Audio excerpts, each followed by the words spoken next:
Nemathi Property Management. Contact 7667008999. MRL Realty's Nature's Enclave Coastal Heaven theme-based resort villa plots ECR. மாதம் 10,000 வரை assured rental income. Lifetime free stay at resort. 30க்கும் மேற்பட்ட வசதிகளுடன். Call 9962888888. ஆட்சி செய்யற நிர்வாக திறனே இல்லைங்க. சும்மா உதயமின் திட்டத்திலே கையெழுத்து போடுவதற்கு முன்னால் தான் ஸ்டாலின் வாக்குறுதி கொடுத்தாரா? நீங்க ஆட்சி நடத்துகிறீர்களா, கார்பரேட் கம்பெனி நடத்துகிறீர்களா? எவ்வளவு பெரிய மோசடியான வேலைங்க. இந்தியாவில் எந்த அரசாவது பண்ணிருக்காங்க? ஆண்டுதோறும் 6% வரி உயர்வு. துணை முதலமைச்சராவது உங்க அப்பாவோட அதிகாரம். அதனால நாங்க கேள்வி கேட்கிறோம். அப்ப நீங்க மக்கள் தேர்ந்தெடுத்தாங்கன்னு சொல்லக்கூடாது. எங்க அப்பா போட்டாரு, எங்க அப்பாக்கு என்னை தான் பிடிக்கும், சொத்து வேறு வழி இல்ல, பணத்தை நாங்க அப்படித்தான் வழியா கொண்டு போய் ஆகணும், எனவே மாத்திக்கிறோம்னு உண்மையை பேசணும். அந்த காட்சி இருந்துச்சு பாருங்க. உதயநிதி பதவி ஏற்க போகிற அந்த அரங்கு கொடுத்த அந்த காட்சி இருக்கு. அந்த காட்சி தமிழக அரசியல் வரலாற்றின் கரும்புள்ளி. நீங்க அதை பாருங்க. உதயநிதி இருக்காரு, நேர் பின்னாடி யார் உட்கார்ந்து இருக்கா? வைகோ உட்கார்ந்து இருக்காரு. எதற்காக கட்சி தொடங்கினார் வைகோ? இவருடைய முடிசூட்டு விழாவில பின்னாடி உட்கார்ந்து இருக்காரு. பக்கத்துல கம்யூனிஸ்டுகள் உட்கார்ந்து இருக்காங்க. நான் ஒரு செய்தி அவங்களுக்கு குறிப்பிட்டு சொல்ல விரும்புறேன். கம்யூனிஸ்டுகளுக்கு இந்தியா விடுதலை அடைந்த போது கம்யூனிஸ்ட் கட்சி இந்த விடுதலையை ஏத்துக்கல. அவங்க நேருவின் தலைமையில அமைந்திருக்கிற இந்த அரசு முதலாளித்துவ அரசு, அதை தூக்கி எறிய வேண்டும், ஜனநாயகத்தை கொண்டு வர வேண்டும், ஒரு பட்டாளி வர்க்க சர்வாதிகாரத்தை கொண்டு வர வேண்டும் என்று களத்துக்கு போனாங்க. இந்த போராட்ட முறைக்கு அவங்க வச்சுக்கிட்ட பேர் ரணதிவே பாதை என்று சொல்லுவார்கள். சீனாவிலே மாசேதுங் இருக்கிறார். அங்கே சீன கம்யூனிஸ்ட் கட்சியினுடைய மாநாடு நடக்கிறது. வாழ்நாள் தலைவராக மாசேதுங் தொடருவார். அவருக்கு பிறகு இவர் தலைமையேற்பார். ஒரு தலைவரின் பெயர் அறிவிக்கப்படுது. பிடி ரணதிவே இந்தியாவில இருந்து போன தலைவன், இந்த மார்க்சிஸ்ட் கம்யூனிஸ்ட் கட்சிகளினுடைய தலைவன் என்று நீங்க விமர்சிச்சாரு. அவருடைய அறிக்கை இன்றைக்கும் இருக்கிறது. நல்ல கம்யூனிஸ்ட் யாராவது இன்றைக்கு உயிரோடு இருந்தால் தயவு கூர்ந்து அதை எடுத்து படித்து பார்ப்பேன். நீங்கள் என்ன மகாராஜா ஆட்சி நடத்தி கொண்டிருக்கிறீர்களா என்று கேள்வி கேட்கிறார். இதுக்கு அங்க அறிவிக்கப்பட்ட அடுத்த தலைவர் மாசேதுங்கினுடைய மகன் கிடையாது. கூடி முடிவெடுத்து பிறகுதான் அறிவிக்க வேண்டிய முடியும். இன்றைக்கு நீங்க அறிவிக்க கூடாதுன்னு சொல்றேன். அந்த தலைவரின் பெயரை சுமந்து வந்து கொண்டிருக்கிற கம்யூனிஸ்டுகள் பின்னாடி உட்கார்ந்து உதயநிதிக்கு கூட கும்பிடு போட்டுக் கொண்டிருக்கிற கேவலத்தை பார்த்து அவ்வளவுதான். இதுக்கு மேல அவங்களுக்கு ஒண்ணுமே சொல்ல முடியாது. மரியாதைக்குரிய அண்ணன் பீட்டர் கட்சியை சேர்ந்தாங்க. அவர் சொல்றாரு, உதயநிதினாலதாங்க பீப்புளை மொபிலைஸ் பண்ண முடியும். திராவிட தத்துவத்தை காப்பதற்கு அது அவசியம். எல்லாரும் பேசுறாங்க, திகாரங்களும் பேசுறாங்க. அண்ணா அவர்கள் இருந்தால் அவருடைய மகனை அறிவிக்கவில்லையே, அவருடைய வாரிசை அறிவிக்கலையே, கருணாநிதிக்கு தானே கொடுத்தார். கருணாநிதி வந்த பிறகு பேராசிரியர் அவர்களோ அல்லது இன்றைக்கும் இருந்து கொண்டிருக்கிற தலைவர் துரைமுருகன் அவர்களோ இவங்க எல்லாம் யாராவது ஒருத்தர் அதன் பிறகு தலைவராகி அதன் பிறகு 2 பேர் தலைவர்களுக்கு பிறகு ஸ்டாலின் தலைவராக இருந்தா யார் கேட்க போறா? ஸ்டாலின் இருக்கிறார். இன்றைக்கு திருச்சி சிவாவிற்கு பிறகு, இன்றைக்கும் ஐயா துரைமுருகன் அவர்களுக்கு பிறகு, அல்லது எதற்கெடுத்தாலும் முட்டுக் கொடுத்து கொண்டே இருக்கிறாரு ராசா, அவருக்கு பிறகு உதயநிதியை நீ கூட்டிட்டு துணை முதலமைச்சர் ஆக்கினால் நாங்கள் ஏற்றுக்கொள்கிறோம், பரவாயில்ல, காலம் முழுக்க வேலை செஞ்சிருக்காங்க, அதுக்கு என்ன இது ஒரு தவறு இல்லையே என்றுதானே எல்லாரும் சிந்திப்பான். இத்தனை சீனியர் லீடர்ஸ் விட்டு போட்டு கொத்தடிமை கூட்டம் போல இந்த கட்சியை சேர்ந்தவர்கள் சரின்னு கும்பிடு போட்டு போயிட்டு இருக்கிறீங்களே, இது என்ன? காவல்துறையினுடைய டிஎஸ்பியை கை வைக்கிறாங்க. எவ்வளவு பேர் கைது பண்ணிச்சுவேன் இந்த காவல்துறை? நாடு முழுவதும் கஞ்சா விற்பனை இருக்கிறது என்பதை நாங்கள் மீண்டும் மீண்டும் சுட்டிக்காட்டிக் கொண்டிருக்கிறோம் இல்லையா? அது உண்மை என்பது எவிடென்டிக்கலா வெளியே வந்து. திமுக கவுன்சிலரோட கணவர் கஞ்சா விற்கிறாருன்னு சொல்லி போலீஸ்ல கம்ப்ளைண்ட் கொடுத்தாரு எங்க கட்சியோட பகுதி செயலாளர் சேலம்ல. கூலிப்படையை வச்சு வெட்டி கொலை பண்ணிட்டான். சாயந்தரம் அருள்மொழிவர்மனுக்கு அறுவலை தூக்கிட்டு வருவான். நான் சொல்றேன், நீங்க இந்த அரசுக்கு எதிராக பேசுனீங்கன்னா சவுக் சங்கருக்கு வந்தான் பாருங்க, கொண்டு போய் 2 குண்டாஸ். சவுக் சங்கர் ரொம்ப நல்லவர், அந்த உத்தமரை போய் நாம் கைது செய்து விட்டோமே என்று கண்கலங்கி ரிவோக் பண்ணிட்டாங்களா? ஏன் ரிவோக் பண்ணீங்க? அதையும் நான் கேட்கிறேன், ஏன் ரிவோக் பண்ணீங்க? கேவலமா இல்லையாங்க? எதுக்கு துணை முதலமைச்சருக்கு துணை தேவைப்படுகிற நிலை வந்து விட்டது இல்லையா? முதலமைச்சரே ஆக்கிருங்கிற உதயநிதியை முடியல இல்ல, தேவையில்லாத பேச்சுங்க. இவரை ஏன் முதல்ல துணை முதலமைச்சரா கொண்டு வரீங்க? நீங்க ஒரு சீனியர் ஒருத்தர் கொண்டு வாங்க, நான் சொல்லல, இவரை ஏன் கொண்டு வரீங்க அப்படின்னா உங்களுக்கு தெரியும், உங்க குடும்பத்துக்குள்ள உங்களுக்கு துணை தேவைப்பட ஆரம்பிச்சிருச்சு. துணை முதலமைச்சர் ஆகிறதுக்கு செஞ்ச சாதனை என்ன? விளையாட்டுத்துறை அமைச்சராக இருந்து ஒரு தமிழ்நாட்டிற்கு ஆற்றி இருக்கிற பெருங்கடன் என்ன? 20 கோல்டு மெடல் வந்துருச்சு ஒலிம்பிக்ஸ்ல தமிழ்நாட்டில இருந்து. தேசிய விளையாட்டு போட்டிகள்ல குழந்தைகள் கலந்து கொள்வதற்கு போகணும். தமிழ்நாட்டு குழந்தைகளுக்கு சர்க்குலரே கொடுக்காம பல ஆயிரம் குழந்தைகளினுடைய வாழ்க்கையை கெடுத்து விட்ட நீ சாதனை மீட்டிங், புரட்சி மீட்டிங், ஒண்ணுமே இல்லைங்க. பொய், மொத்தமா பொய்.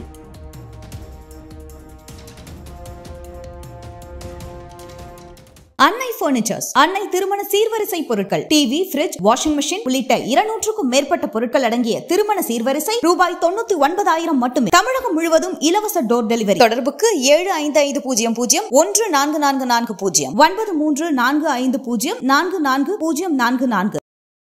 ஃபோர்த் எஸ்டேட் தமிழ் நேயர்களுக்கு அருள்மொழிவர்மனின் அன்பார்ந்த வணக்கங்கள். இது உங்கள் ஃபோர்த் எஸ்டேட் தமிழ் வழங்கும் பெருதினும் பெருதுகள் நிகழ்ச்சி. இன்று நம்ம நடந்திருக்கிறார் இணையத்தின் வாயிலாக அஇஅதிமுகவிலிருந்து மரியாதைக்குரிய பேராசிரியர் திரு கல்யாண சுந்தரம் அவர்கள். வணக்கம். வணக்கம். எப்படி இருக்கீங்க? நலமா இருக்கீங்களா? நல்லா இருக்கேன். மிக்க மகிழ்ச்சி.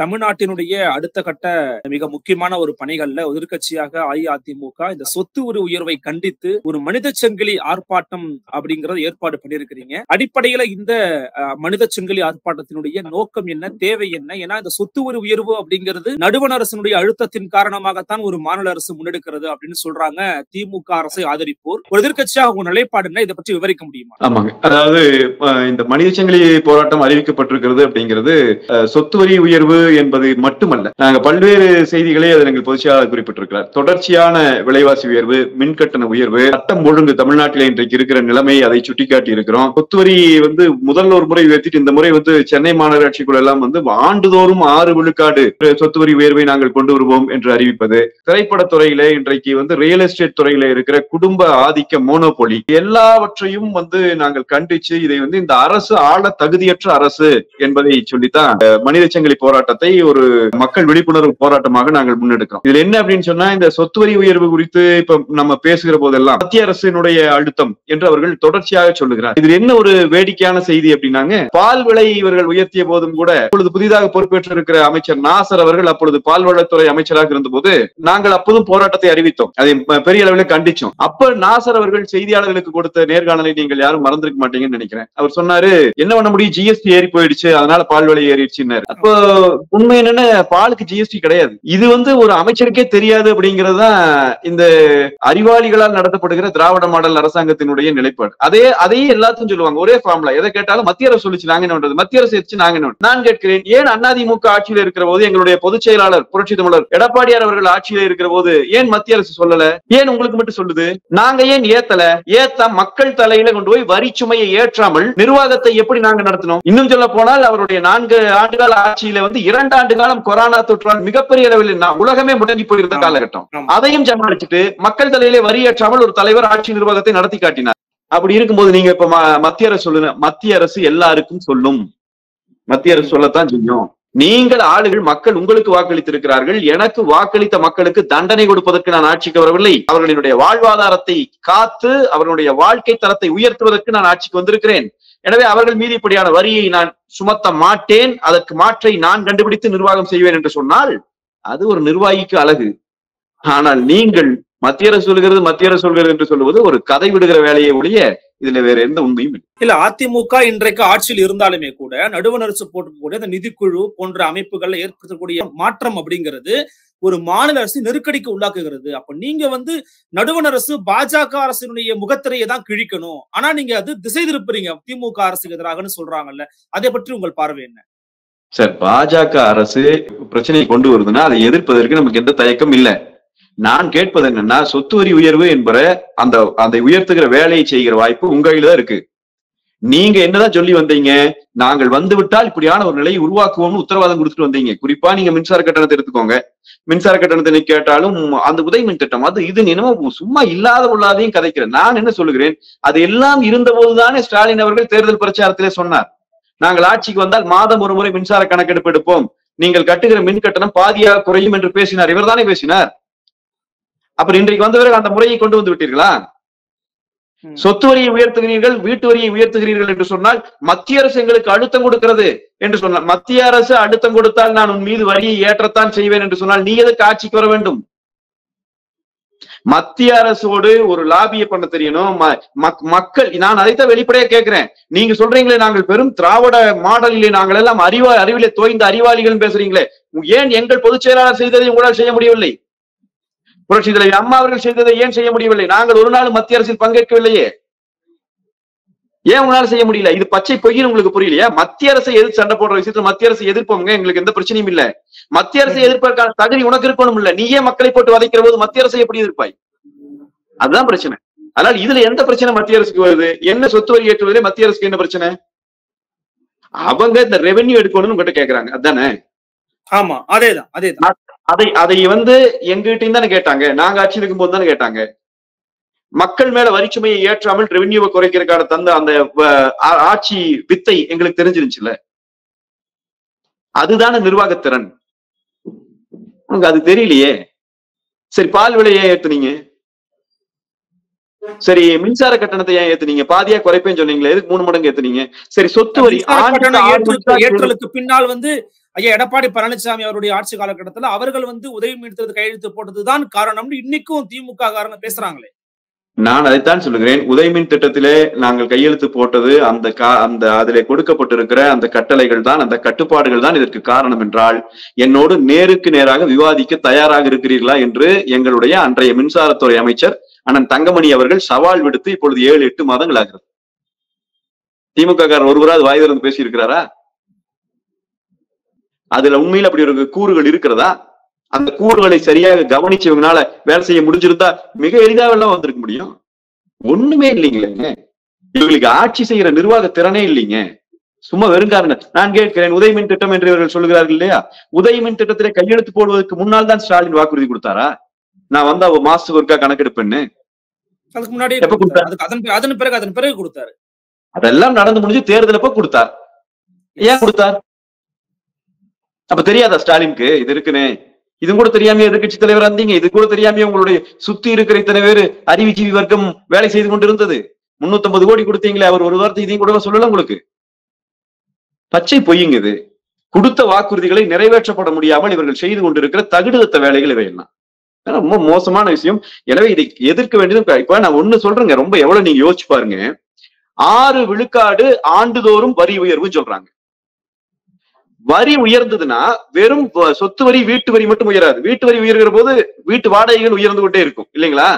இது இப்ப எல்லாரும் பாதிக்கப்படுவோம். 100 விழுக்காடு மக்களும் பாதிக்கப்படுறாங்க. இதுல டிரைனேஜ் வரி அதிகமாகும். வீட்டு வரி ஏறிச்சுன்னா அந்த பர்சன்டேஜ்ல டிரைனேஜ்க்கான வரி அதிகமாகும். இப்ப குடிநீரினுடைய வரி அதே பர்சன்டேஜ்ல அதிகமாகும்.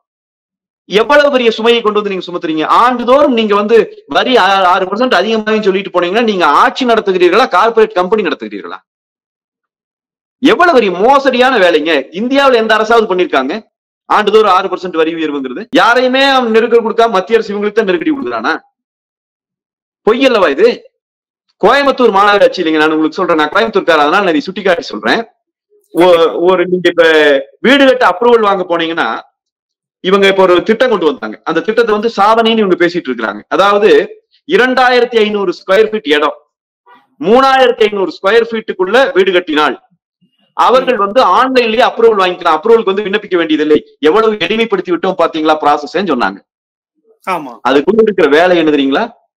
ஒரு சதுர அடிக்கு அப்ரூவல் வாங்குவதற்கு இருந்த கட்டணம் 44 ரூபாய். 1000 ஸ்கொயர் ஃபீட்ல நீங்க ஒரு வீடு கட்டணும்னு சொன்னா 44,000 ரூபாய் பதிவு கட்டணம் கட்டிட்டு இருந்தவன், அப்ரூவல் கட்டணம் கட்டிட்டு இருந்தவன் அப்படியே 88,000 ரூபாய் கட்டணம். இப்ப 1000 ஸ்கொயர் ஃபீட் டபுள் ஆயிருக்குது அப்படியே. ஆமாம், நீங்கள் எடுத்து பாருங்க. கோயம்புத்தூருடைய மாநகராட்சி போட்டிருக்கிற லட்சணத்தை பாருங்க. 88,000 ரூபாய் இன்னைக்கு 1000 ஸ்கொயர் ஃபீட்டுக்கு அப்ரூவலுக்கு. இதுல இன்னொரு கொடுமை என்ன தெரியுமா? இந்த 3500 ஸ்கொயர் ஃபீட்டுக்குள்ள கட்டினாத்தான் நீங்க ஆன்லைன்ல அப்ரூவல் வாங்க முடியும். 3500 4000 ஸ்கொயர் ஃபீட்ல ஒருத்தர் வீடு கட்டுறான்னு வச்சுக்கோங்க, அவனுக்கு அப்ரூவலும் ஆன்லைன்ல வாங்க முடியாது. ஆனால் அவனுக்கும் 1000 ஸ்கொயர் ஃபீட்டுக்கு 88,000 மாறிடுச்சு கட்டணும். இது கொள்ளையா இல்லையா? இது பகல் கொள்ளையா இல்லையா? இதை யார் கேட்பது? அதே கோவை மாநகராட்சியில 170 கோடி ரூபாய்க்கு தனியாருக்கு குப்பை எடுக்கிற கான்ட்ராக்ட் கொடுத்திருக்காங்க. அந்த தனியார் நிறுவனம் மாநகராட்சியினுடைய வண்டிகளை பயன்படுத்திக் கொள்ளலாம். எப்படிங்க? 170 கோடி இவர்கள் கொடுத்திருக்கிற அந்த குப்பையை எடுக்கிற அந்த நிறுவனத்துக்கு அதன் இந்த நிறுவனத்து மேல குற்றச்சாட்டு மாநகராட்சியில தீர்மானம் வருது. அந்த நிறுவனத்துக்கு கொடுக்கப்பட்டிருக்கிற கான்ட்ராக்டை கேன்சல் பண்ணணும்னு சொல்லி ஒரு ப்ரொபோசல், ஒரு தீர்மானம் வர்ற அதே நாளில் அந்த நிறுவன ஒப்பந்தத்தை மீண்டும் 3 மாதங்கள் நீட்டிப்பதற்கான இதுவும் கையெழுத்து போடுறாங்க அதே நாள்ல. அது பரிசீலிச்சு அது தவறுன்னு முடிவு எடுத்தா அன்னையோட அந்த நிறுவனத்தை கட் பண்ணணும். ஆனா அதே அன்னைக்கு இந்த ப்ரொபோசலையும் கொண்டு வர்றாங்கன்னா இவங்க எந்த அளவுக்கு வேலை செய்யறாங்கன்னு பாருங்க. 27,000 ரூபாய் டீ குடிச்ச செலவுல எழுதுனாங்க இல்லைங்க சிரிச்சமல் எல்லாருமே. ஞாபகம் இருக்கா இல்லையா உங்களுடைய மாநகராட்சிகள் செயல்படுற லட்சணம்? 27,000 ரூபாய் இங்க டீ கணக்கு. அப்புறம் இவங்க கேட்டா மத்திய அரசு சொல்கிறது. என்ன மத்திய அரசு சொல்கிறது? பகல் கொள்ளை அடிக்கிறார்கள். மக்களை வாழ முடியாத நிலைக்கு கொண்டு போய் தள்ளுகிறார்கள். ஏங்க நான் கேட்கிற, சுடுகாட்டை பிரைவேடைஸ் பண்ற நீங்க சென்னையில சுடுகாட்டை செத்த பிறகு நீங்க இனிமேல் கொண்டு போய் எங்க கொண்டு போய் இன்னைக்கு அரசு இது பண்ணிட்டு இருக்கிற மாதிரி உடல் தகனம் செய்ய முடியாது. பணம் இல்லைன்னா இனி தெருவிலே பணங்கள் கிடக்கும். ஆட்சியா நடக்குது. இது அலங்கோல அவலம் இன்றைக்கு அரங்கேறி கொண்டிருக்கிறது. அதுதான் உண்மை. அதனால் இது எதிர்த்து போராட வேண்டிய நிலையில் நாங்கள் இருக்கிறோம், போராடுறோம். துணை முதலமைச்சராக பதவியேற்றிருக்கக்கூடிய திரு உதயநிதி ஸ்டாலின் அவர்களுடைய இந்த நிகழ்வு குறித்து எதிர்க்கட்சி எடப்பாடி பழனிசாமி கிட்ட பத்திரிகையாளர் கேள்வி எழுப்பும் போது மன்னராட்சி மாதிரி இருக்குது, அப்படியே மகன் அவருடைய பேரன் அப்படின்னு வந்துகிட்டே இருக்கிறாங்க அப்படின்னு மன்னராட்சியோடு ஒப்பிட்டு பேசுறாரு.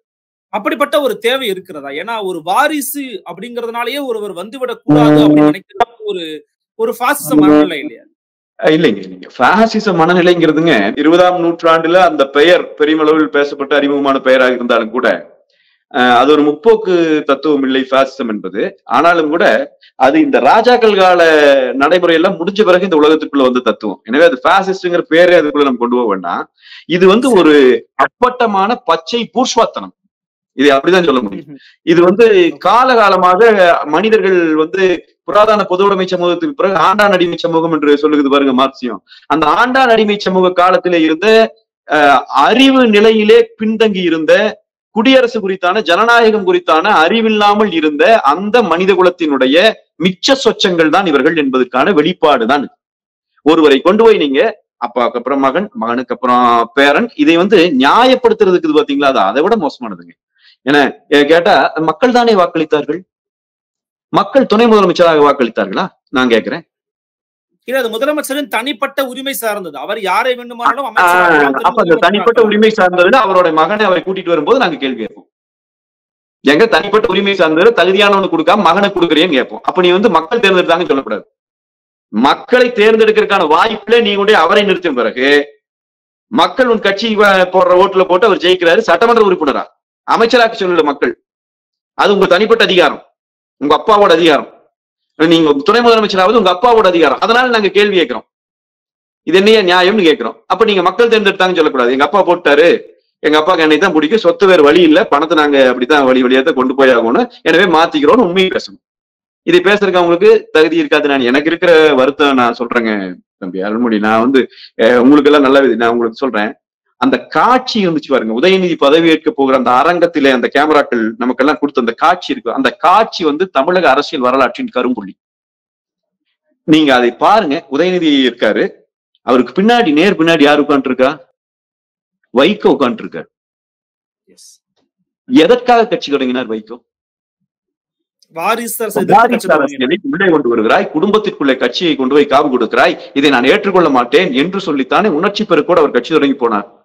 அவர் இவருடைய முடிசூட்டு விழாவில பின்னாடி உட்கார்ந்து இருக்கார். பக்கத்துல கம்யூனிஸ்டுகள் உட்கார்ந்து இருக்கிறாங்க. நான் ஒரு செய்தி அவங்களுக்கு குறிப்பிட்டு சொல்ல விரும்புறேன். கம்யூனிஸ்டுகளுக்கு இந்தியா விடுதலை அடைந்த போது கம்யூனிஸ்ட் கட்சி இந்த விடுதலையை ஏத்துக்கல. அவங்க நேருவின் தலைமையில அமைந்திருக்கிற இந்த அரசு முதலாளித்துவ அரசு, அதை தூக்கி எறிய வேண்டும், ஒரு மக்கள் ஜனநாயகத்தை கொண்டு வர வேண்டும், ஒரு புரட்சியை நடத்தி ஆயுத புரட்சியின் மூலமாக பாட்டாளி வர்க்க சர்வாதிகாரத்தை கொண்டு வர வேண்டும் என்று களத்துக்கு போனாங்க. அப்ப அந்த போராட்ட முறைக்கு அவங்க வச்சுக்கிட்ட பேர் ரணதிவே பாதை என்று சொல்லுவார்கள். பிடி ரணதிவே அவர் தலைமையில அந்த போராட்டம், ஆயுத போராட்டத்துக்கு அறைகோள் விடுத்தார்கள். பல கம்யூனிஸ்டுகள் வேட்டையாடப்பட்டார்கள், கம்யூனிஸ்ட் கட்சி தடை செய்யப்பட்டது, எல்லாரும் சிறைக்கு கொண்டு போகப்பட்டாங்க. அது ஒரு போராட்டம். அந்த பிடி ரணதிவே இருக்காரு இல்லைங்களா, அன்றைக்கு தேசிய செயலாளர், இந்த ரணதிவே பாதையை அறிவித்த தலைவன். 1969 கம்யூனிஸ்டுகளினுடைய பிளவுக்கு பிறகு இவர்தான் சிபிஎம் செயலாளர், தேசிய செயலாளர். அன்றைக்கு மாசேதுங் இருக்கிறார், சீனாவில மாசேதுங் இருக்கிற நாள் மாவோ இருக்கிறார். அங்கே 1969 அந்த ஆண்டுல சீன கம்யூனிஸ்ட் கட்சியினுடைய மாநாடு நடக்கிறது, ஒரு காங்கிரஸ், சீன கம்யூனிஸ்ட் கட்சியினுடைய காங்கிரஸ் மாநாடு நடக்கிறது. அந்த மாநாட்டிலே ஒரு தீர்மானம் வருகிறது, ஒரு அறிவிப்பு வருகிறது. அது என்ன சொல்றாங்கன்னா, வாழ்நாள் தலைவராக மாசேதுங் தொடருவார், அவருக்கு பிறகு இவர் தலைமையேற்பார் என்று சொல்லி, அவர் பெயர் எனக்கு நினைவில் இல்லை இப்ப சரியா, அந்த ஒரு தலைவரின் பெயர் அறிவிக்கப்படுது. அன்றைக்கு கம்யூனிஸ்ட் அகிலம் என்று இருக்கிறது, உலகம் முழுக்க கம்யூனிஸ்ட் கட்சியினுடைய அகிலம் கூட்டமைப்பெல்லாம் இருக்குது அன்னைக்கு. ஆனா எந்த நாட்டை சேர்ந்த தலைவர்களும் மாசேதுங் இருக்கிற சீன கம்யூனிஸ்ட் குறித்து விமர்சிப்பதற்கு தயாராக இல்லை. அன்னைக்கு அதை எப்படி விமர்சிக்க முடியும்னு இருந்தாங்க. ஒரே ஒரு தலைவன் தான் விமர்சித்தான். விமர்சித்த தலைவன் இந்த பிடி ரணதிவே, இந்தியாவில இருந்து போன தலைவன், இந்த மார்க்சிஸ்ட் கம்யூனிஸ்ட் கட்சிகளினுடைய தலைவன். என்ன விமர்சிச்சாரு? அவருடைய அறிக்கை இன்றைக்கும் இருக்கிறது. நல்ல கம்யூனிஸ்ட் யாராவது இன்றைக்கும் உயிரோடு இருந்தால் தயவு கூர்ந்து அதை எடுத்து படித்து பார்க்க வேண்டும். நீங்கள் என்ன மகாராஜா ஆட்சி நடத்தி கொண்டிருக்கிறீர்களா என்று கேள்வி கேட்கிறார். இதுக்கு அங்க அறிவிக்கப்பட்ட அடுத்த தலைவர் மாசேதுங்கினுடைய மகன் கிடையாது, அவர் இன்னொரு தலைவர். இவருக்கு பிறகு இவர் வருவார் என்று சொன்னதே பிழை என்று அவர் சொல்லுகிறார். இது ராஜாக்கள் கால நடைமுறை, இது கொத்தடிமை முறை. நீ எப்படி தீர்மானிப்பாய்? இது ஜனநாயகத்துக்கு முரணாக இருக்கிறது. ஒரு தலைமைக்கு பிறகு அடுத்த தலைமையை நாம தான் கூடி முடிவெடுக்கணும். எல்லாரும் கூடி முடிவெடுக்க வேண்டிய இடம் கூட கம்யூன் கூடி முடிவெடுத்து பிறகுதான் அறிவிக்க வேண்டிய முடியும். இன்றைக்கு நீங்க அறிவிக்க கூடாதுன்னு சொல்றேன். புரியுதுங்களா? உலகத்திற்கே புத்தொழி பாய்ச்சிய அறிவு 1969 இந்தியாவினுடைய ஜனநாயகம் முழுமையடையாத காலத்திலே, ஒரு இளங்குழந்தையாக இருந்த காலத்திலேயே கம்யூனிஸ்ட் கட்சியினுடைய ஒரு தேசிய செயலாளருக்கு இருந்த மாபெரும் அறிவை எண்ணி நான் வியக்கிறேன். அந்த தலைவரின் பெயரை சுமந்து கொண்டு வந்து கொண்டிருக்கிற கம்யூனிஸ்டுகள் பின்னாடி உட்கார்ந்து உதயநிதிக்கு கூட கும்பிடு போட்டுக் கொண்டிருக்கிற கேவலத்தை பார்த்து இதை எள்ளி நகையாடுவதா இல்லை வேதனைப்படுவதா என்று தெரியாமல் தவிக்கிறோம், துடிக்கிறோம். அவ்வளவுதான். இதுக்கு மேல அவங்களுக்கு ஒண்ணுமே சொல்ல முடியாது. இன்னும் என்ன வேணா நியாயப்படுத்திட்டு இருக்கட்டும் அவங்க. அவ்வளவுதான். எனக்கு மரியாதைக்குரிய அண்ணன் பீட்டர் அல்போன்ஸ், காங்கிரஸ் கட்சியை சேர்ந்தாங்க, அவர் சொல்றாரு, உதயநிதினாலதாங்க பீப்புளை மொபிலைஸ் பண்ண முடியும்.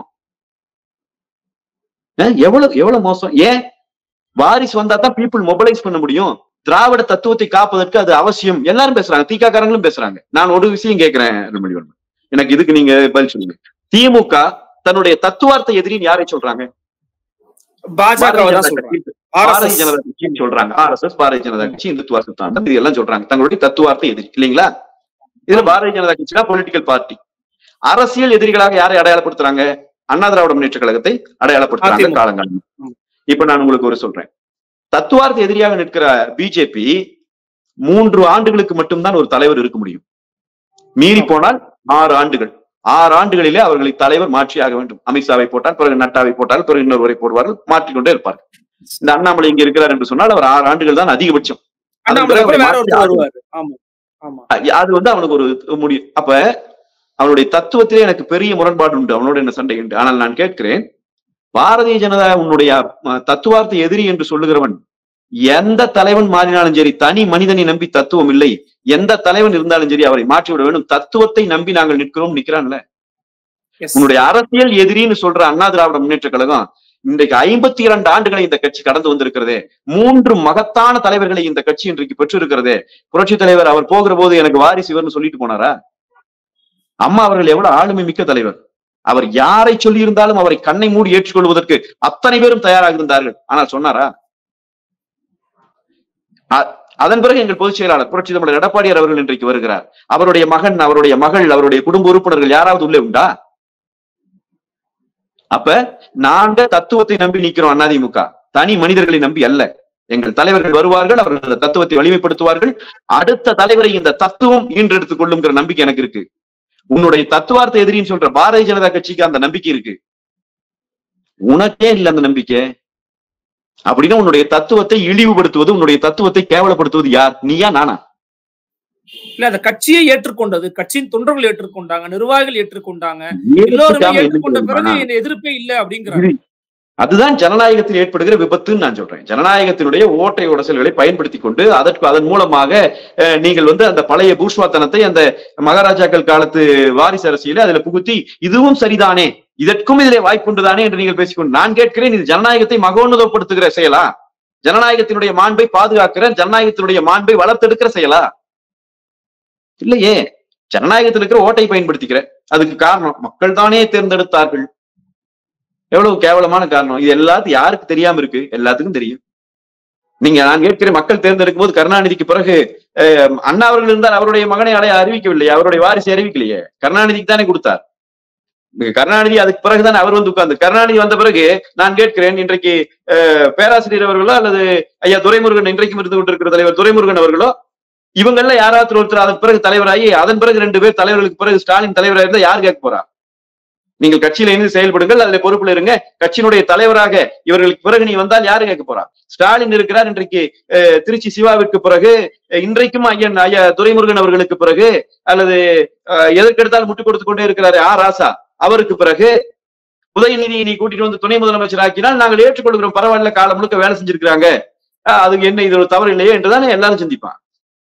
இத்தனை சீனியர் லீடர்ஸ் விட்டு போட்டு அத்தனை பேத்துக்கும் இல்லாத தகுதி, அவங்களுக்கு எல்லாம் அறிவில்லை, அவங்களுக்கு எல்லாம் செயல்திறன் அற்றவர்கள், அவர்களுக்கு எல்லாம் ஒன்றும் தெரியாது, அவர்களை தாண்டி இவருக்குத்தான் அறிவு இருக்கிறது என்று சொன்னால் நாங்கள் கேவலப்படவில்லை, அந்த தலைவர்கள் அல்லவா கேவலப்படுகிறார்கள். அந்த அறிவு கூட இந்த குடும்பத்திற்கு இல்லையே. வேற வழி இல்லாம பணம் அங்கே குவிந்து கிடக்கிறது, அதிகாரம் அங்கே குவிந்து கிடக்கிறது. வேற வழி இல்லாமல் கொத்தடிமை கூட்டம் போல இந்த கட்சியை சேர்ந்தவர்களும் முன்னணி தலைவர்களும் சரி சரின்னு கும்பிடு போட்டு போயிட்டு இருக்கிறீங்களே, இது என்னது? இந்த கட்சி ஜனநாயகத்தினுடைய அவமான சின்னமாக மாறி நிற்கிறது இல்லையா? இன்னும் 50 ஆண்டு 100 ஆண்டு கழித்து ஒரு மனிதன் வந்து பார்த்தான்னு சொன்னா ஜனநாயகம் என்கிற அந்த யுகம் பிறந்து அதன் பிறகு பல்லாண்டு காலம் தமிழர்கள் பக்குவப்படவே இல்லை, தமிழர்கள் அறிவாளிகளாக வாழவே இல்லை என்றல்லவா நினைப்பா உங்க கட்சியை பார்த்து. உங்க கட்சி ஜனநாயகத்தின் அவமான சின்னம் அல்லவா? அப்ப இதையே புரிஞ்சுக்காம சும்மா பேசிட்டே இருக்கிறீங்க, தப்பு இல்லைங்களா? குறிப்பா நீங்க வந்து உங்க கட்சியினுடைய அடுத்த போராட்டம் குறித்து நீங்க சொல்லும் போது சட்டம் ஒழுங்கு பிரச்சனை ஒரு முக்கியமான விஷயமா குறிப்பிட்டு சொன்னீங்க. சமீபத்துல கூட நீங்க கேள்விப்பட்டிருப்பீங்க, நேற்று உயர்நீதிமன்றத்துல சென்னையில தலைநகர்ல அண்ணா நகர்ல ஒரு பெண் குழந்தை வந்து வன்கொடுமைக்கு உள்ளாக்கப்பட்ட அந்த வழக்கு தொடர்பாக அந்த வழக்கு சிபிஐக்கு தானாவே முன் வந்து மாற்றி இருக்கிறது உயர்நீதிமன்றம். இது குறித்து பல முக்கியமான பத்திரிகைகள்ல ரொம்ப கடுமையான விமர்சனங்கள் வந்து உருவாகி இருக்கிறது. இன்னொரு பக்கம் இந்த ஆட்சி அமைந்த பிறகு 16 என்கவுண்டர்ஸ் வந்து நடந்திருக்கிறது. இந்த சம்பவங்களை எதிர்க்கட்சியாக நீங்க எப்படி மதிப்பீடு செய்றீங்க? நீங்க இன்னும் இதை முனைப்படுத்தி இந்த அரசுக்கு அதிகமான அழுத்தங்கள் கொடுத்திருக்கணும் அப்படின்னு பல ஜனநாயக சக்திகள் கோரிக்கை வைக்கிறாங்களே, கொஞ்சம் சுதாரிக்காம விட்டுட்டீங்களோ? இல்ல இல்ல, நாங்கள் தொடர்ச்சியா போராட்டம் நடத்திருக்கோம். அதுவே இப்ப வந்து ஒரு தவறான பிரச்சாரத்தை சேட்டலைட் மீடியா செய்யறாங்க. அதாவது என்னன்னா, நாங்க ஏதோ இப்பதான் முதல் முறையா இந்த 3.5 வருஷங்கள்ல போராட்டம் பண்ற மாதிரி 20க்கும் மேற்பட்ட முறை தமிழகம் முழுவதும் மாவட்ட தலைநகரங்களிலே ஒவ்வொரு தொகுதிகள் வாரியாக நாங்கள் போராட்டங்களை அறிவித்து 20க்கும் மேற்பட்ட முறை நாங்கள் போராடி இருக்கிறோம். உண்ணாவிரதங்கள் நடத்தியிருக்கோம். அதுல எங்க பொதுச் செயலாளரே கைது செய்யப்பட்டு மாலை வரை சிறையில அடைக்கப்பட்டிருந்தார், இங்க காவல்துறை பாதுகாப்புல வைக்கப்பட்டார். இப்படி கடுமையான போராட்டங்களை தொடர்ச்சியாக நாங்கள் நடத்தி இருக்கிறோம். சட்டம் ஒழுங்கு என்று வருகிற போது சட்டம் ஒழுங்கு வந்து வேறு இந்த வரலாற்றிலேயே என்றைக்கும் இல்லாத அளவுக்கு சீரழிந்து கிடக்கிற ஒரு நிலை இன்றைக்கு தமிழகத்தில் இருக்கிறது. அதாவது மக்களுக்கு காவல்துறையால் பாதுகாப்பு என்றால் இன்றைக்கு காவல்துறைக்கு பாதுகாப்பு இல்லாத நிலை இருக்கிறது. காவலர்கள் அடி வாங்கி கொண்டு ஓடி வருகிற காட்சியை இதற்கு முன்னால் எந்த ஆட்சி காலத்திலும் தமிழ்நாடு பார்த்ததில்லை. பார்த்திருக்கிறதா? நீங்க சொல்லுங்க எனக்கு. காவல்துறை ரவுடியை கைது பண்ண போன இடத்துல ரவுடிகள் 4 பேர் சேர்ந்து அடிச்சு துரத்துற காட்சி பார்த்திருக்கமா? ஒரு பெண் காவல்துறை அதிகாரியை அத்தனை ஊடகவியலாளர்கள் நிற்கிற போது, அத்தனை காவல்துறை அதிகாரிகள் நிற்கிற போது நேரடியாக தொட்டு தள்ளிவிட முடிகிற, அவருடைய முடியை பிடித்து இழுத்து அவரை அவமானப்படுத்த முடிகிற ஒரு கான்ஸ்டபிள், ஒரு எஸ்ஐ கிடையாது. அவங்களே பண்ணக்கூடாது, அவங்க அதுவும் கிடையாது, டிஎஸ்பி. இந்த காட்சியை தமிழ்நாட்டுக்கு முன்னால் பார்த்திருக்கிறதா? 1-2 அல்ல. பாலியல் வன்புணர்வுகளும் வன்கொடுமைகளும் இந்த காலத்தில் நடந்தது 1-2 அல்ல. மீண்டும் மீண்டும் இந்த பத்திரிகையாளர்களும் ஊடகவியலாளர்களும் இது குறித்து மறைத்து தான் இந்த அளவுக்கு கொண்டு வந்து நிறுத்திக்கிறாங்க. இப்ப வந்து அதிமுகவை சொல்லக்கூடாது, நீங்க வந்து இப்பதான் விழிக்கிறீங்களா? நாங்க எப்போ விழிச்சிட்டோம். நாங்க போராடி கொண்டே இருக்கிறோம். எங்க போராட்டத்தை நீங்க எடுக்கவே இல்லை. நீங்க பன்னீர்செல்வத்துக்கும் டிடிவிக்கும் போய் உங்க ஆதரவு நிலைப்பாட்டு நின்று அதிமுகவை பத்தி குறை சொல்றதுக்கும் அதிமுக பலவீனமாகிவிட்டது என்று பொய் பேசுவதற்கும் இவன் ஊடகத்தை பயன்படுத்தி விட்டு இன்றைக்கு வந்து எங்களை கேட்டுக்கிற இத்தனை காலம் இந்த பள்ளிக்கூடத்துக்குள்ள கிருஷ்ணகிரியில பெண் குழந்தைகள் பாதிக்கப்பட்ட செய்தி வந்துச்சு, உயிர் நடுங்குகிற செய்தி இல்லையா? எப்படி நடந்துச்சு? யாரோ ஆட்சி காலம். இதையும் கூட பார்க்காமல் உங்களுக்கு என்ன வேலைன்னு நம்ம கேட்கிறோம். காவல்துறையினுடைய வேலை என்ன? காவல்துறையினுடைய டிஎஸ்பியை கை வைக்கிறாங்க. எவ்வளவு பேர் கைது பண்ணிச்சு இந்த காவல்துறை? அன்றைக்கு மாலை வரைக்கும் அந்த கேமராலேயே குற்றவாளி 2 பேர் நமக்கே தெரியலாம். ஒருத்தன் அவர்களுடைய முடியை பிடித்து இழுக்கிற ஒருத்தர், அவங்களை தள்ளுற ஒருத்தர், 2 பேர் குற்றவாளி நமக்கு 2 பேர் தெரியலாம். அன்றைக்கு மாலை வரை ஒரே ஒருவனைத்தான் கைது பண்ணியிருந்தாங்க. ஏன் கைது பண்ணல தெரியுங்களா? அன்னைக்கு மாலை எங்க பொதுச்செயலாளர் அறிக்கை விடுறாரு, டிஎஸ்பிக்கு இந்த நிலைமைனா நாங்க தமிழ்நாடு முழுவதும் போராட்டம் தெருவில் இறங்கிடுவோம், ஒழுங்கா கைது பண்ண இந்த குற்றவாளிகள் சொன்ன பிறகு அடுத்த நாள் கைது பண்றாங்க. ஏன் தெரியுங்களா? அந்த அன்னைக்கு கைது பண்ணல. அந்த அன்னைக்கு கைது பண்ணியிருந்தா அவனை மருத்துவ சோதனைக்கு அனுப்பணும். மருத்துவ பரிசோதனைக்கு போனா அவன் கஞ்சா போட்டு வந்து தெரிஞ்சிடும். அவன் கஞ்சா போட்டிருந்த அறிக்கையில வந்துருச்சுன்னா நாடு முழுவதும் கஞ்சா விற்பனை இருக்கிறது என்பதை நாங்கள் மீண்டும் மீண்டும் சுட்டிக்காட்டி கொண்டு இருக்கிறோம் இல்லையா? அது உண்மை என்பது எவிடென்டிக்கலா வெளியே வந்துடும். இதை தடுக்கிறதுக்கு தான் இன்னைக்கு அவனை கைது பண்ணல. காவல்துறை மேல கை வச்ச அடுத்த நாள் தான் கைது பண்ணிட்டு வர்றாங்க. எப்படி சட்டம் ஒழுங்கினுடைய லட்சம் இந்த நாட்டுல? தமிழ்நாடு முழுக்க கஞ்சா விற்பனை நடக்கிறதுன்னு பேராசிரியர் வந்து சொல்றது ரொம்ப ஆச்சரியமா இருக்கு. தமிழ்நாடு முழுக்க அப்படி இல்ல, நீங்க இப்படி சொல்றது எனக்கு இன்னும் ஆச்சரியமா இருக்கு. நீங்க கேமரா எடுத்துட்டு உங்களுக்கு தெரியாது இல்ல, சரி அருள்மொழிவர்மன் என்னுடைய வாயிலிருந்து கொண்டு வரவங்கிறதுக்காக கேட்கிறாருன்னு நான் எடுத்துக்கிறேன். என்ன நீங்க வந்து ஏன்னா நீங்க மக்களோடு இருக்கிற ஒரு செய்தியாளர் என்று எனக்கு தெரியும். நீங்க வந்து கேமராவை எடுத்துட்டு இறங்குங்க, தமிழ்நாட்டுல இந்த வீதியில கஞ்சா கிடைக்குன்னு எனக்கு சொல்லுங்க. இப்படியே நான் சவால் விடுறேன். நீங்க 100 கொலைகள் எடுத்துக்கோங்க. நம்ம இப்ப 2 பேர் பேசதை விட்டுருவோம். நான் எதிர்கட்சிக்காரன், அதனால நான் அரசை குறை சொல்றதாகவே இருக்கணும். நீங்க வந்து உங்களுக்கு நம்பிக்கை இருக்கிற ஒரு நாளிதழை கையில் எடுத்துக்கோங்க. அந்த நாளிதழினுடைய 100 நாள் காப்பியை கையில் எடுத்துக்கோங்க, ப்ராஜெக்டாவே பண்ணுங்க. அந்த 100 நாள்ல வந்திருக்கிற தமிழ்நாட்டில் நடந்த கொலைகளின் எண்ணிக்கையை எடுங்க. பேப்பர்ல வந்திருக்கிறது மட்டும் 500 கொலைகளுக்கு மிகாமல் இருக்கும் கண்டிப்பா. அந்த 500 கொலைகளில் 90 விழுக்காடு கொலையில் ஈடுபட்டவன் கஞ்சா குடித்திருந்தான் என்று காவல்துறை அறிக்கை கொடுத்திருக்கு. பாருங்க, நான் பத்திரிகையாளர் என்பதால் சொல்லுகிறேன். கஞ்சா போட்டுவிட்டு இந்த கொலையை செய்தான், கஞ்சா போட்டுவிட்டு காவல்துறை அதிகாரியை அடித்தான், கஞ்சா போட்டுவிட்டு இதை செய்தான். பாருங்க, கஞ்சா விற்பனை செய்தவன், கஞ்சாவை உள்ளே கொண்டு வந்தவன் எவனையாவது கைது செய்திருக்கிறார்களா என்று பாருங்கள். ஏதாவது செய்தி இருக்கான்னு பாருங்க. கஞ்சா பயன்படுத்தினார்கள், மாணவரோட விடுதிகளுக்குள்ளே போய் கஞ்சாவை எடுத்தோம்ங்கிறான். அப்புறம் கஞ்சாவே இல்லைங்கிறான். தமிழ்நாட்டுல காலேஜ் ஹாஸ்டல்ல கஞ்சா இருக்குது, புரியுதுங்களா? ஹாஸ்பிட்டல்ல கஞ்சா இருக்குது, ஆனா தமிழ்நாட்டுல கஞ்சாவே இல்லைங்குது அரசாங்கம். எனவே இரண்டு முரண்பட்ட ஸ்டேட்மெண்ட் இவங்களே தான் சொல்லிட்டு இருக்காங்க. எனவே இதுக்கு கைப்பொண்ணுக்கு கண்ணாடி தேவையில்லை. கஞ்சா விற்கிறாரு கவுன்சிலர், திமுக கவுன்சிலரோட கணவர் கஞ்சா விற்கிறாருன்னு சொல்லி போலீஸ்ல கம்ப்ளைண்ட் கொடுத்தாரு எங்க கட்சியோட பகுதி செயலாளர் சேலம்ல, கொண்டலம்பட்டி பகுதி செயலாளர்.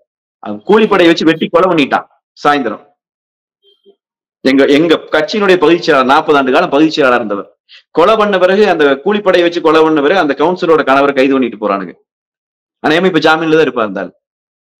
எப்படி நடக்குது அரசியல்? நாளைக்கு அருள்மொழிவர்மனுக்கு அறுவாலை தூக்கிட்டு வருவான். நான் சொல்றேன், நீங்க இந்த அரசுக்கு எதிராக பேசுனீங்கன்னா. இப்ப சவுக் சங்கருக்கு வந்தான் பாருங்க, கொண்டு போய் 2 குண்டாஸ், அநேகமா வெள்ளக்கார ஆட்சியிலையும் கூட நடந்திருக்காதுன்னு நான் நினைக்கிறேன். 2 குண்டாஸ் வாங்கி அரசே அப்புறம் ரிவோக் பண்ணிட்டாங்க. அரசே என்ன பண்ணிட்டாங்கன்னா அதை ரிவோக் பண்ணி எடுத்துட்டாங்க. ரிவோக் பண்ணாம வேற இருக்க முடியுமா? பண்ணாம இருக்க முடியுமா? ஏன் ரொம்ப கருணை வந்துருச்சா திடீர்னு? சவுக் சங்கர் ரொம்ப நல்லவர், அந்த உத்தமரை போய் நாம் கைது செய்து விட்டோமே என்று கண்கலங்கி ரிவோக் பண்ணிட்டாங்களா? ஏன் ரிவோக் பண்ணீங்க? அதையும் நான் கேட்கிறேன், ஏன் ரிவோக் பண்ணீங்க? கேவலமா இல்லையாங்க? கேவலமா இல்லையாங்க உங்களுக்கு? நீங்க உங்க இந்த காவல்துறைக்கும் இந்த உளவுத்துறைக்கும் கேவலமா இல்லையாங்க? நீங்க எல்லாம் மூஞ்சி கண்ணாடியில் பார்க்கும்போது உங்களுக்கு எல்லாம் வெக்கமாவே இல்லையாங்கன்னு நான் கேட்கறேங்க. இத்தனை இளைஞர்களுக்கு கஞ்சா பழக்கம் கொண்டு வந்து விட்டுட்டு இந்த கஞ்சா போடுறவனே தமிழ்நாட்டுல பார்களுக்கு அனுமதி உண்டாங்க? நீதிமன்றம் பார்களை நிறுத்தி, இன்னைக்கு பார்கள் இயங்கலையா? அனுமதிவர்மன் நீங்க சொல்லுங்க. அப்புறம் எப்படி இயங்குது? சட்டப்படி இயங்குதா? அனுமதி உண்டா சட்டப்படி? அனுமதி இல்லாத பார்கள் ஆயிரக்கணக்கான பார்கள் இன்றைக்கு தமிழ்நாட்டில் இயங்கி கொண்டிருக்கா இல்லையா? மது பார்கள் நீதிமன்றம் தடை பண்ணியாச்சு. இப்ப எப்படி இயங்குது? ஏன் காவல்துறை அதிகாரிகள் இது குறித்து இந்த சவுக்கு சங்கர் மேல பாயிர அதிகாரிக, நீங்களும் நானும் ஒரு செய்தி பேசுனா வீட்டுக்கு வந்து தீவிரவாதியை போல தூக்கிட்டு போற இந்த அதிகாரிகளுக்கு இந்த பார் கண்ணுக்கு தெரிய மாட்டேங்குது. அதிமுக நாங்க ஆர்ப்பாட்டம் நடத்துகிற போது நீங்க காவல்துறை வாகனங்களை கொண்டு வந்து நிறுத்தி வச்சுட்டு அந்த வாகனங்கள் ஆர்ன் அடிச்சு அங்கே இங்கேயும் நகர்த்தி இருக்கிறவன பூரா அச்சுறுத்தலுக்கு எத்தனை பேர், அதே வாகனத்தில் ஒரு வாகனத்தை எடுத்துக்கொண்டு இந்த போலி பார் நடத்துகிற அந்த பொறுக்கியை கைது செய்ய பார்ப்போம், பார்ப்போம். முடியாது உங்களால. ஏன்? காவல்துறை அதிகாரிகளின் கை கட்டப்பட்டிருக்கிறது, உளவுத்துறை அதிகாரிகளினுடைய கை கட்டப்பட்டிருக்கிறது. அவர்கள் கொடுக்கிற உளவுத்துறை அதிகாரிகள் கொடுக்கிற உளவு செய்திகள் எந்த செய்திக்கும் எந்த மரியாதையும் இல்லை. காவல்துறைக்கு யார் உத்தரவிடுவார்கள் என்றே தெரியவில்லை. அப்புறம்